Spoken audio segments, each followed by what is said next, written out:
Unemployment is near a 50-year low, but you got to remember that unemployment is a lagging economic indicator. So what's happening in the unemployment side is the result of expansions we had going forward. If you're unemployed now, it's I don't mean to be curt about this, but it's probably some sort of skill or geographic mismatch. Either you need new training. I think it's the biggest thing the government and corporations are going to have to do is to retrain people for the jobs that exist now, or as we say at the university, jobs that don't exist yet. And so I think it's going to be a big deal. It's a lot of money, but it's well spent.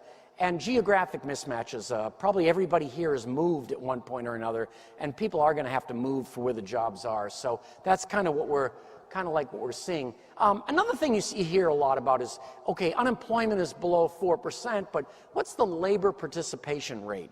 And people throw this number around, but it's a crazy number. It records everybody that's over 16 years old.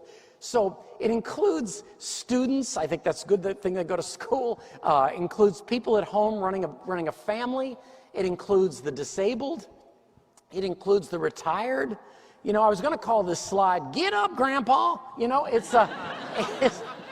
only 63% of the United States is working. So when you hear a 37% unemployment rate, it's really coming out of those crazy numbers. And this number is only going to get lower because basically the baby boomers are all starting to retire. There's 10,000 baby boomers that retire every day. So I'm kind of a young boomer, I guess, but that's what's happening. So it's really, when you hear that number quoted, it's a little loony.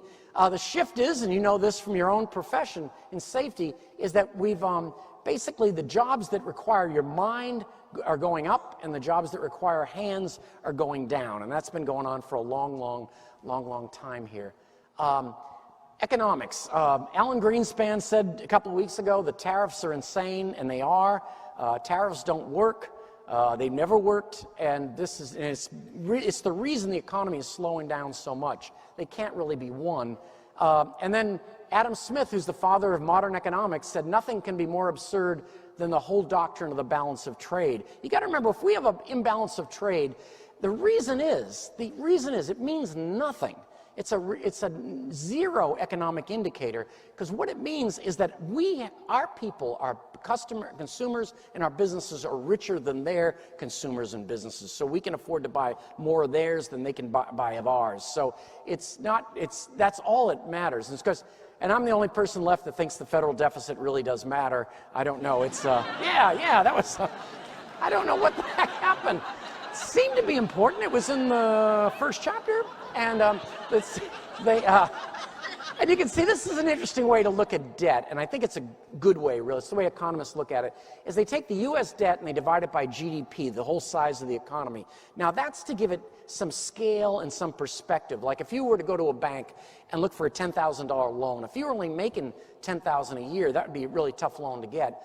But if you were making $1 million a year, that would be a pretty easy loan to get. So it gives us some perspective. So you can see that the U.S. debt divided by GDP, before it all hit the fan about 11 years ago, 12 years ago, it was about 30, maybe 35% of GDP was the debt.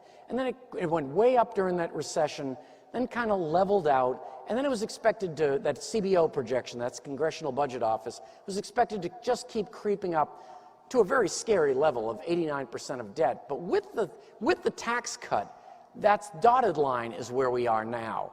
And so we've sacrificed a lot of revenue, which meant to corporations and the very wealthy, but it's really throwing this off. And it's to the point where I think everybody agrees a good thing to spend money on right now would be infrastructure, because we're falling apart, particularly New Orleans, if you drive here. And by the way, I'm not originally from New Orleans. I'm originally from Boston. I speak far too quickly to be from Louisiana. In Louisiana, this would be maybe a month's worth of material, so it's but it's when you along with here, yeah, boy, son, boy. But I came here for grad school, never left. It's been 36 years, I married a local girl. I'm raising 2 Cajun kids, got the whole thing going, but it is